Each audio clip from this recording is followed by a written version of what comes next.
कृष्ण की अपनी माँ के स्तन का दूध पीने और रेंगने की लीला धीरे धीरे बंद हो गई। शीघ्र ही वे अपने चरण कमलों पर चल पड़े और माखन चुराने लगे। क्या कोई ऐसा है जिसे परम आनंद का अनुभव नहीं हुआ हो जब भगवान, जो आनंद के स्रोत हैं, ने अपने बचपन की लीलाओं का अभिनय किया। एक दिन जब कोई नहीं देख रहा था, कृष्ण ने ताजा मक्खन चुराने की अपनी लीला शुरू की। जड़े हुए मणिभरे खंभे में अपना प्रतिबिंब देखकर वे चौंक गए और डर के मारे कांप उठे और बोले, हे प्यारे भाई, माँ को मत बताना। मैं तुम्हारे लिए कुछ मक्खन बचा कर रखूंगा और तुम भी आनंद लो। अपने नटखट पुत्र को गुप्त स्थान से देखकर माता यशोदा ने बड़े चाव से ये टूटे फूटे मीठे वचन सुने। फिर वह कृष्ण और राम के सामने मासूमियत से पेश आई। कृष्ण ने अपने तेजोमय प्रतिबिंब की ओर इशारा करते हुए कहा, हे माँ, आज यह लड़का बड़ा लोभी होकर तुम्हारा माखन चुराने आया है। हालांकि मैंने उसे मना किया, उसने मेरी बात नहीं मानी, और जब मैं उस पर क्रोधित हुआ तो वह भी क्रोधित हुआ। लेकिन मुझे मक्खन की बिल्कुल भी लालसा नहीं है।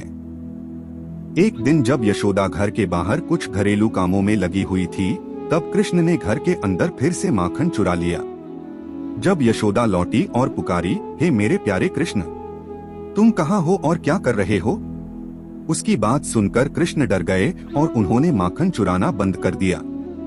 एक क्षण रुककर उसने उत्तर दिया, माँ, मेरी माणिक चूड़ियों की चमक से मेरा हाथ जलने लगा था, इसलिए मैंने दर्द दूर करने के लिए इसे इस माखन के बर्तन में चिपका दिया।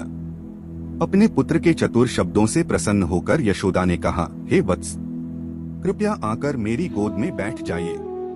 हे मेरे प्रिय, मुझे अपने हाथ का जला दिखा। तब यशोदा ने कृष्ण के हाथ को चूमा और उन्हें सांत्वना देते हुए कहा, आह आह, देखो तुम्हारा हाथ जल गया है, तो मैं इन माणिक चूड़ियों को हटा देता हूँ। दूसरे दिन कृष्ण ने रोते हुए अपनी फूल की कलीनुमा हथेलियों से अपनी आंखें मली। दबी हुई आवाज में उसने अपठनीय मुहावरों का उच्चारण किया। हालांकि यशोदा ने पहले कृष्ण को माखन चुराने के लिए डांटा था, लेकिन इस बार उन्होंने अपनी साड़ी के किनारे से उनकी आंखों के आंसू पोंछे। कृष्ण को प्यार से दुलारते हुए उसने कहा, हे लाला, हमारे मक्खन का सारा भंडार वास्तव में आप ही का है। एक रात पूर्णिमा की शीतल किरणों ने नंद के घर के आंगन को आलोकित कर दिया। यशोदा वहां बैठकर कुछ वृद्ध गोपियों के साथ बातें कर रही थीं, जबकि कृष्ण पास में चांद को देखते हुए खेल रहे थे। यशोदा के पीछे चुपके से कृष्ण ने उसके सिर को ढकने वाले घूंघट को हटा दिया, उसकी चोटी को ढीला कर दिया और उसकी मक्खन मुलायम कमल हथेलियों से उसका ध्यान आकर्षित करने के लिए उसे पीठ पर थपथपाया। लगातार रोते रहने से उनकी आवाज दब गई। यशोदा का हृदय मातृ प्रेम से उमड़ पड़ा। अत उन्होंने एक दृष्टि से संकेत किया कि उनकी सखियां कृष्ण की सेवा में उपस्थित हों। गोपियों ने बड़े आदर और स्नेह के साथ उत्साह पूर्वक कृष्ण को उठा लिया और पूछा, ओरे पिया, आप क्या चाहते हैं? क्या आप कुछ खीरा चाहते हैं? कृष्ण ने उत्तर दिया, नहीं नहीं। क्या आप कुछ गाढ़ा मलाईदार योगर्ट चाहते हैं? कृष्ण ने उत्तर दिया, नहीं नहीं। क्या आप कुछ पनीर चाहते हैं? कृष्ण ने फिर कहा, नहीं नहीं, मुझे ताजा मथा हुआ गाढ़ा मक्खन चाहिए। गोपियों ने जारी रखा, अपनी माँ पर शोक मत करो या नाराज मत हो। संघनित मक्खन से आपका क्या तात्पर्य है? अपनी छोटी तर्जनी को पूर्णिमा की ओर इशारा करते हुए कृष्ण ने उत्तर दिया, मुझे वह ताजा मथा हुआ गाढ़ा मक्खन चाहिए। वृद्ध गोपियों ने कहा, हे वत्स, मक्खन के एक बड़े टुकड़े के लिए चंद्रमा की गलती मत करो। यह एक राजहंस, शाही हंस है जो आकाश की झील के पार ग्लाइडिंग कर रहा है। कृष्ण ने कहा, फिर मुझे वह राजहंस दे दो ताकि मैं उसके साथ खेल सकूं। झील के किनारे पहुंचने से पहले उसे जल्दी से पकड़ लो। चिंता से भरे हुए कृष्ण ने अपने पैरों को लात मारी और जोर से चिल्लाया, मुझे दे दो, मुझे दें। जबकि कृष्ण ने अपनी बचकानी हरकतें दिखाई, कुछ अन्य गोपियों ने कहा, हे प्रिय, उन्होंने आपसे झूठ बोला है। आप जो देख रहे हैं वह राजहंस नहीं है, बल्कि यह आकाश में लटका हुआ चंद्रमा है और इसे चंद्र कहा जाता है। कृष्ण ने कहा, फिर मुझे वह चंद्र दे दो। मैं वास्तव में इसे चाहता हूँ ताकि मैं इसके साथ खेल सकूं। अभी इस वक्त उसे ले लो। यशोदा ने अपने रोते हुए पुत्र को अपनी गोद में बिठाया और उसे दिलासा दिया, प्रिय, दरअसल यह ताजा मथा हुआ गाढ़ा मक्खन है। निश्चय ही यह राजहंस नहीं है और न ही यह चंद्रमा है। भले ही मैं इसे आपको कभी नहीं दे सकता। जरा संयोग से देखें या विधाता की व्यवस्था से उस पर जहरीले धब्बे हैं। हालांकि यह बहुत स्वादिष्ट लगता है, लेकिन इस दुनिया में कोई भी इसे नहीं खा सकता है। तब कृष्ण ने कहा, माँ माँ, उस पर विष के धब्बे क्यों लगे हैं? वैसे भी जहर क्या है? कृष्ण की मनोदशा में परिवर्तन देखकर माता यशोदा ने उन्हें गले से लगा लिया और कोमल मधुर वाणी में बोली, मेरे प्यारे बेटे, ध्यान से सुनो। क्षीरसागर नामक दूध का एक सागर है। कृष्ण, माँ कृपया मुझे इसके बारे में बताएं। कितनी दूध देने वाली गायों ने उस महासागर को बनाया? यशोदा, प्रिय, दूध सागर गायों द्वारा नहीं बनाया गया था। कृष्ण, माँ तुम मुझसे झूठ बोल रही हो। गाय के बिना दूध कैसे हो सकता है? यशोदा, जिसने गायों को दूध देने की क्षमता दी, वह गायों के बिना भी दूध बना सकता है। कृष्ण, वह कौन है? यशोदा, वह भगवान है, सृष्टि के कारण है। वह भगवान है। वह अचल और सर्वव्यापी है। यद्यपि वे सर्वत्र हैं, फिर भी मैं उन्हें आपको नहीं दिखा सकता। कृष्ण, अच्छा माँ, क्या तुम मुझे सच कह रही हो? यशोदा, बहुत समय पहले देवताओं और राक्षसों में लड़ाई हुई थी। देवताओं को प्रसन्न करने और असुरों को मोहित करने के लिए भगवान ने क्षीर सागर का मंथन किया। मंदरा पर्वत ने मंथन की छड़ी के रूप में कार्य किया और नागों के राजा वासुकी ने रस्सी के लिए अपना शरीर अर्पित कर दिया। दैत्य और देवता उस रस्सी को खींचते हुए विपरीत दिशा में खड़े हो गए। कृष्ण, माँ क्या उन्होंने गोपियों की तरह मंथन किया? यशोदा, हाँ मेरे बेटे। क्षीरसागर के मंथन से कालकूट नामक विष उत्पन्न हुआ। कृष्ण, माँ दूध को मथने से विष कैसे उत्पन्न हुआ? केवल सांपों में जहर होता है। यशोदा, प्रिय, महादेव ने वह विष पी लिया, लेकिन उसके मुंह से गिरी जहर की बूंदों को सांपों ने पी लिया। नतीजतन उनके पास अब जहर है। उस दूध से उठने वाला विष भी भगवान की ही शक्ति है। कृष्ण, हाँ माँ, यह वास्तव में सच है। यशोदा, प्रिय, यह गाढ़ा मक्खन जो आप आकाश में देख रहे हैं, वह उस क्षीर सागर से उत्पन्न हुआ है। इसलिए चंद्रमा उस विष के अवशेष के साथ देखा जाता है। ध्यान से देखो, क्या तुम इसे देखते हो? इसलिए उस मक्खन को खाने की कोशिश मत करो, बल्कि मेरा ताजा मथा हुआ मक्खन ले लो। इस विवरण को सुनने के बाद कृष्ण को नींद आ गई, इसलिए माता यशोदा ने उन्हें कपूर के चूर्ण से भी अधिक सफेद मुलायम गद्दे पर एक भव्य सुनहरे बिस्तर में सुला दिया। अगली सुबह यशोदा कृष्ण के कमरे में मक्खन, दही और अन्य खाने की चीजें ले आईं। उसके शरीर को प्यार से सहलाते हुए उसने कहा, उठो। भगवान न करे कल पर्याप्त भोजन न करने के कारण तुम कमजोर मालूम पड़ते हो। कृष्ण के जागने के बाद यशोदा ने सुगंधित जल से उनका मुंह साफ किया। फिर उसने उन्हें मक्खन, दही और अन्य प्रसन्नता से भरा एक सोने का थाल दिया और कहा, हे मेरे प्यारे बेटे, जो कुछ भी तुम्हें पसंद है ले लो। कृष्ण ने उत्तर दिया, माँ मैं कुछ भी नहीं खाऊंगा जो आप मेरे लिए लाए हैं। कल रात तुमने मुझसे झूठ बोला और मुझे सुला दिया, और मैं भूख से बहुत व्यथित हो गया। यशोदा ने कहा, कृष्ण यदि तुम सोने गए तो माखन किसने चुराया? कृष्ण ने उत्तर दिया, माँ मैंने आपका माखन कब चुराया? आप झूठ बोल रहे हैं। कृष्ण अपनी आकर्षक दिव्य लीलाओं से निरंतर माता यशोदा के हृदय को मोहित करते रहे। कभी कभी आंगन में घूमते हुए कृष्ण एक आवारा बछड़े को पकड़ लेते, उसे अपनी गोद में रख लेते और अपने कमल मुख से उसे चूम लेते। यह देखकर यशोदा को प्रसन्नता और आशंकित दोनों का अनुभव हुआ। चरागाह में कृष्ण कभी कभी बछड़े की पूंछ पकड़ लेते थे। चौंका बछड़ा कूदकर केवल हवा से सजे कृष्ण को अपने पीछे घसीटता हुआ भाग जाएगा। इस प्रकार अनावृत ब्राह्मण ने व्रजवासियों का हृदय चुरा लिया।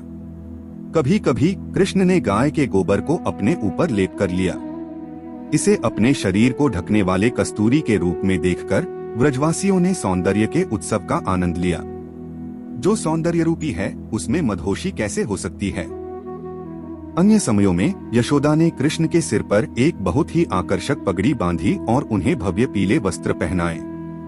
उनके शरीर पर गोरोचन के रंग का तिलक लगाने के बाद वे कोमल काजल से उनके कमल नेत्रों का अभिषेक करती। यशोदा ने एक साधारण माँ की मनोदशा अपनाते हुए अपनी लार कृष्ण के माथे पर रख दी ताकि लोग उनके बेटे पर बुरी नजर न डालें, जिसकी उदात्त सुंदरता पूरी सृष्टि को मंत्रमुग्ध कर देती है।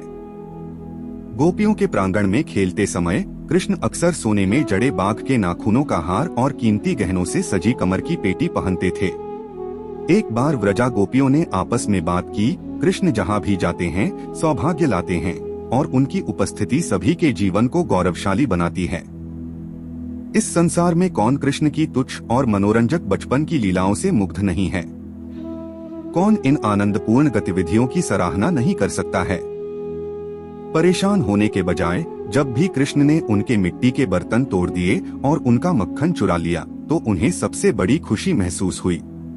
फिर भी वृंदावन की गृहिणियों ने क्रोधित होने का नाटक किया और कृष्ण की चोरी के बारे में यशोदा से शिकायत की। प्रेम और हंसी के मिश्रित मूड में गोपियों ने यशोदा को चेतावनी दी, हे वृंदावन की रानी यशोदा, भविष्य में आपको अपने पुत्र के शरारतों का खामियाजा भुगतना पड़ेगा। हालांकि अब आपका पुत्र कोमल पत्तों वाले एक नए अंकुर के समान है, फिर भी वह पहले से ही पूरी सृष्टि को नष्ट कर रहा है। लेकिन सावधान रहें, भविष्य में जब यह कोमल अंकुर पत्तों और शाखाओं से भरा एक पेड़ बन जाएगा तो वह आपके लिए जबरदस्त दर्द लेकर आएगा। अब आपके लड़के का रोमांच बस शुरू हो रहा है, लेकिन स्वाभाविक रूप से वे हमेशा के लिए विस्तार कर रहे हैं। तुम्हारे बेटे का शरारती व्यवहार जल्द ही हमारे पूरे गांव को तबाह कर देगा। हमें नहीं पता कि वह आगे क्या शरारत करेगा। हमारी गायों के दुहने से पहले आपका बेटा बछड़ों को खोल देता है और उन्हें सारा दूध पीने देता है। यदि कोई उन्हें डांटने की कोशिश करता है तो वे केवल मधुर मुस्कान देते हैं और वह व्यक्ति तुरंत अपना सारा गुस्सा भूल जाता है। अगर हम अपने मक्खन को एक अंधेरे भंडारगृह में रखते हैं, वह अपने प्राकृतिक तेज का उपयोग आसानी से हमारे स्टॉक को खोजने और उसे चुराने के लिए करता है। लेकिन उसे खुद खाने के बजाय बंदरों को खिलाने में उन्हें बहुत मजा आता है। जब बंदर भरपेट खा लेते हैं और अधिक खाने से मना कर देते हैं तो कृष्ण बर्तन को तोड़ देते हैं और मक्खन को जमीन पर फेंक देते हैं। वह मक्खन के बर्तनों को पकड़ता है जो उसकी पहुंच से बाहर हैं, एक दूसरे के ऊपर कई छोटी छोटी मेजें लगाकर उन पर चढ़कर और बर्तनों को पकड़ने के लिए अपनी बाह फैलाते हुए। कृष्ण हमेशा हमारा माखन और दही चुरा रहे हैं। यदि कोई उन्हें रोकने की कोशिश करता है तो वे तुरंत भोजन जमीन पर गिरा देते हैं और जल्दी से भाग जाते हैं। यदि संयोग से कोई गृहिणी उन्हें पकड़ लेती है तो कृष्ण उनकी कलाई मरोड़कर भाग जाते हैं। फिर एक सुरक्षित दूरी से वह वापस चिल्लाता है, अरे तुम जहाँ हो वहीं रहो। अगर तुम और करीब आओगे तो मैं तुम्हारे बच्चों को छेड़कर और उन्हें रुलाकर तुम्हें और भी तकलीफ दूंगा। अगर कोई कहता है, अरे चोर रुको, कृष्ण क्रोधित हो जाते हैं और चिल्लाते हैं, तुम चोर हो। यह घर मेरा है और इस घर में सब कुछ मेरा है। सुबह हम अपने घरों की बाहरी दीवारों पर मिट्टी की एक नई परत बिछाते हैं और उसके ऊपर चूना पत्थर के पाउडर से सुंदर डिजाइन बनाते हैं। फिर तुम्हारा पुत्र कृष्ण हमारे घरों में गंदगी फेंककर सब कुछ खराब करने के लिए आता है। आपके सामने कृष्ण इतने शांत और अच्छे व्यवहार वाले हैं, परंतु जब वह हमारे घरों में प्रवेश करता है तो ओछी हरकत करता है, हमारा भोजन चुराता है, तीखे वचन बोलता है, क्रोधी और लालची हो जाता है। इस प्रकार वृंदावन की देवियों ने क्रोधित होने का नाटक करते हुए कृष्ण के विरुद्ध अनेक शिकायतें की, लेकिन वास्तव में कृष्ण की आनंदमय शरारतों ने सभी को आनंद से भर दिया। जब गोपियों द्वारा आरोप लगाया गया तो कृष्ण ने खुद को निर्दोष बताया और झूठे आंसू बहाए। हालांकि विभिन्न तरीकों से ग्रामीणों को चोरी करने और अपमानित करने के अपने अनैतिक कार्यों के लिए दोषी कृष्ण ने बहुत मीठा बोलकर अपने कुकर्मों को कम करने की कोशिश की। गोपियों के आरोपों का जवाब देते हुए कृष्ण ने कहा, माँ, इनमें से किसी भी महिला के दिल में कोई स्नेह नहीं है। वे सच का एक शब्द नहीं बोल रहे हैं। वास्तव में वे सब झूठे हैं और उन्होंने अपनी मानवीय गरिमा को त्याग दिया है। जब भी मैं उन्हें या उनके बेटों को देखता हूँ तो मुझे बहुत खुशी होती है। उनके प्रति मेरे स्वाभाविक स्नेह के कारण मैं प्रतिदिन प्रातः काल सूर्योदय के समय नियमित रूप से उनके घर जाता हूँ। माँ, मेरे इरादों को जानकर आप आसानी से समझ सकती हैं कि वे जानबूझकर झूठ बोल रहे हैं। आपको उन पर बिल्कुल भी विश्वास नहीं करना चाहिए। माँ, चूंकि आप मेरी पूजनीय श्रेष्ठ हैं, अब से मैं अपने दोस्तों से मिलने नहीं जाऊंगी। यह कहकर कृष्ण फूट फूट कर रोने लगे। व्रजेश्वरी यशोदा ने कृष्ण को अपनी गोद में बिठा लिया और अपनी वास्तविक मनोदशा को छुपाने के लिए गोपियों की ओर शर्माते हुए मुस्कुराईं। तब कृष्ण को प्रसन्न करने के लिए यशोदा ने कहा, तुम गोपियां सब झूठ बोल रही हो, केवल कृष्ण ही सत्य कह रहे हैं। वह सिर्फ एक मासूम लड़का है, तो वह इस तरह की चीजें कैसे कर सकता है? मुझे लगता है कि आपने मेरे बेटे को पहले ही काफी डांटा है। इतना कहकर यशोदा ने गोपियों से प्रेम पूर्वक बातें की। फिर एक दोस्ताना इशारे के रूप में रोहिणी ने उनके माथे पर तिलक लगाया और उन्हें घर भेज दिया। गोपियों के जाने के बाद शिष्टाचार के नियमों में निपुण यशोदा ने कृष्ण से कहा, मेरे बेटे, लालच के कारण तुमने हमारे दोस्तों के घरों में कई अनुचित कार्य किए। हालांकि अपने घर में ऐसा व्यवहार स्वीकार्य है, लेकिन दूसरे के घर में यह पूरी तरह से अनुचित है। हे सुंदरी, तुम्हारे ये कर्म बिल्कुल भी अच्छे नहीं थे। अब से बस यहीं रहो और खेलो। अपने पुत्र यशोदा के निर्देश के बाद उसे प्यार से सहलाया। तभी व्रजराज नंदा पहुँचे और अपनी अनुकूल भावनाओं से कमरे को रोशन कर दिया। नंदा ने अपने आकर्षक पुत्र को प्रोत्साहित करने और शांत करने के लिए सुखद शब्द बोले, हे वत्स, आओ मेरी गोद में बैठो। यशोदा की गोद को छोड़कर कृष्ण नंद की गोद में चढ़ गए और अपने पिता के गले में अपनी बाह लपेट ली। तब कृष्ण ने धीरे से कहा, माँ, व्यर्थ में मुझे क्यों डांट रही है? नंदा ने जवाब दिया, यह सब क्या है?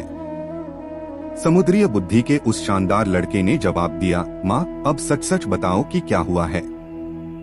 तब माता यशोदा ने गोपियों द्वारा कहे गए शब्दों को दोहराकर कृष्ण के दुष्कर्मों का वर्णन किया। रानी यशोदा की ओर इशारा करते हुए व्रजराज नंदा ने कहा, मेरा बेटा निर्दोष है, उन्होंने कुछ गलत नहीं किया है। मैं हमेशा उन्हें अच्छा व्यवहार करते देखता हूँ।